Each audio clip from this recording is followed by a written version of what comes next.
గత 2 రోజులుగా జగన్మోహన్ రెడ్డి గారు రాష్ట్రంలో ఏదో జరిగిపోతుంది, నకిలీ మద్యం తయారు చేస్తున్నారు, అమ్మేసుకుంటున్నారు అని చెప్పి లబో దిబోమంట ఉన్నారు. మీకు అసలు నిజాలు తెలుసా?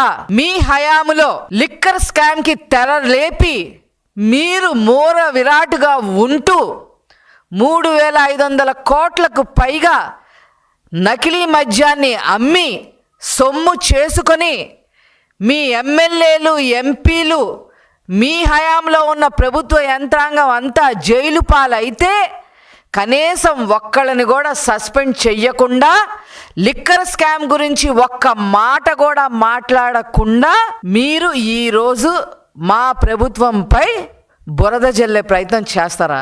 అసలు నేను జగన్మోహన్ రెడ్డి గారిని ఒకే విషయం అడదలుచుకున్నా, అసలు మీరేమన్నా పట్టుకున్నారా నకిలీ మద్యాన్ని? మా ప్రభుత్వం పట్టుకుందా? నకిలీ మద్యాన్ని పట్టుకున్నది మా ప్రభుత్వం. ఇమీడియట్ గా యాక్షన్ తీసుకోమన్నది ముఖ్యమంత్రి గారు నారా చంద్రబాబు నాయుడు గారు. పోలీస్ రైడ్లు చేయించింది నారా చంద్రబాబు నాయుడు గారు. వాళ్ళు ఎలక్షన్ ముందు వైసీపీ నుంచి మా పార్టీలోకి రావడం జరిగింది.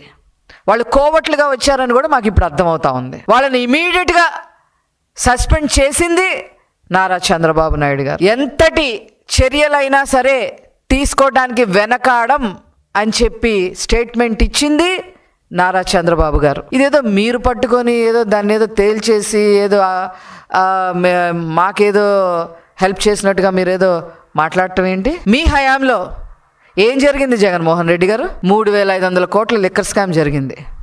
సరే, ఈ స్కామ్ గురించి పక్కన పెడితే మీ ఎమ్మెల్యే మల్లాది విష్ణు బార్లో 6 మంది కల్తీ మద్యంతో చనిపోయిన రోజు మీరు ఏమన్నా యాక్షన్ తీసుకున్నారా? కనీసం అడిగారా? కనీసం సస్పెండ్ చేశారా మల్లాది విష్ణుని? మీ హయాంలో జంగారెడ్డిగూడెంలో, గోదావరి జిల్లాల్లో, ఆంధ్ర రాష్ట్రానికే కాదు దేశానికే అన్నపూర్ణగా ఉన్న జిల్లాలైన గోదావరి జిల్లాల్లో 26 మంది చనిపోతే నకిలీ మద్యం తాగి మీరు ఏమన్నా మాట్లాడారా అసలు? పైగా అసెంబ్లీలో ఏం స్టేట్మెంట్లు ఇచ్చారు?